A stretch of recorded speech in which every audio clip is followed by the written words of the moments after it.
Hello friends, today ஒரு சூப்பரான kids lunch box recipe தான் பார்க்க போகிறோம். என்னோடய பசங்க காரம் சாப்பிடவே மாட்டாங்க அப்படின்னு நினச்சிட்டு இருந்தீங்கன்னா இந்த மாதிரி ரெசிபி செஞ்சு கொடுங்க, ரொம்பவே சூப்பராக சாப்பிடுவாங்க. குக்கர் ஹீட் ஆனதும் ஆயில் சேர்த்துட்டு கொஞ்சமாக நெய் சேர்த்துக்கோங்க.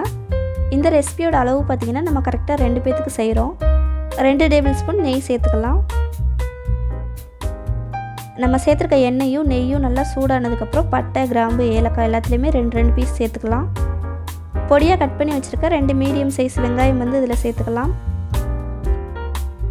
வெங்காயத்தோட கலர் நல்லா கோல்டன் ப்ரௌன் கலர் ஆகுறதுக்கு நல்லா வதக்கி விடலாம். காரம் நல்லா சாப்பிட்ற பசங்களாக இருந்தால் இந்த டைமில் 2 பச்சை மிளகாய் ஆட் பண்ணிக்கோங்க. இஞ்சி பூண்டு பேஸ்ட் இப்போ சேர்த்துக்கிறேன். மல்லி, புதினா ரெண்டுமே கொஞ்சமாக சேர்த்துக்கிறேன். 2 தக்காளி பழம் நல்லா பழுத்த பழமும் பார்த்து சேர்த்துக்கிறேன். தக்காளி நல்லா மசிகிற அளவுக்கு வதக்கி விட்டுக்கலாம். இப்போ கொஞ்சமாக சால்ட் சேர்த்துக்கலாம். 1 டேபிள் ஸ்பூனுக்கும் கம்மியாக மிளகாய் தூள், கொஞ்சமாக கரம் மசாலா தூள். உங்களோட கிட்ஸ் சாப்பிட்றத பொறுத்து காரம் கூட்டவோ குறைக்கவோ செஞ்சுக்கோங்க. 2 அவுச்சி முட்டையை தோல் உரிச்சிட்டு இந்த மாதிரி சேர்த்துக்கிறேன். 1 கப் பாஸ்மதி ரைஸுக்கு 1.5 கப் தண்ணி சேர்த்துக்கிறேன். நல்லா மிக்ஸ் பண்ணி விட்டுட்டு உப்பு, காரம், புளிப்பு எல்லாமே செக் பண்ணிக்கோங்க. சமையல் ஸ்டார்ட் பண்ணுறதுக்கு முன்னாடியே அரிசி ஊற போட்டாச்சு. இப்போ அதை கழுவிட்டு இதில் சேர்த்துக்கிறேன் அரிசி ஒரு 10லேருந்து 15 நிமிஷமாச்சும் ஊற வச்சு சேர்த்துக்கோங்க.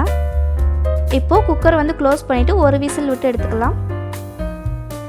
அவ்வளோதான், சூப்பரான சாப்பாடு ரெடி ஆயிடுச்சு. பாருங்கள், அரிசி உடையாமல் எவ்வளோ சூப்பராக நீளமாக வந்திருக்கு அப்படின்னு சொல்லிட்டு இந்த மாதிரி கரண்டி வச்சு லைட்டாக மெதுவாக மிக்ஸ் பண்ணி விட்டுக்கலாம், சாப்பாடு உடையாமல்.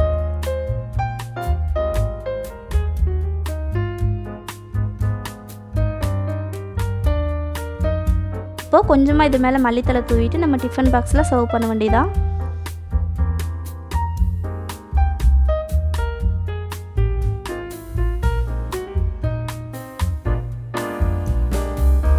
இந்த வீடியோ பிடிச்சிருந்தா லைக் பண்ணி சப்ஸ்கிரைப் பண்ணிக்கோங்க. நெக்ஸ்ட் ஒரு சூப்பரான இன்ட்ரெஸ்டிங்கான வீடியோவில் பார்க்கலாம். தேங்க்யூ.